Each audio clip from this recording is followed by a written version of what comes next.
kwamba sasa tuko tayari mpande korosho. Nafikiri tayari juzi niliandika barua kwa rais mambo ya mkorosho, na tumeshirikiana na mbunge wa Kilifi North Owen Baya kwamba hiyo barua ifikishe kwa rais yeye mwenyewe na mkono. Tutaununua tena mtambo wa korosho wa Kilifi urudi kwa wakulima wa Kilifi.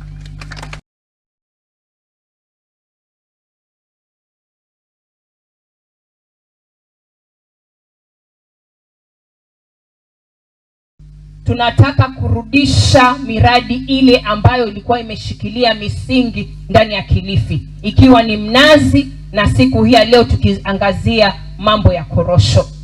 Tunasema ni asante, hata tukijua ya kwamba kuna wanamiche zaidi ya 500,000.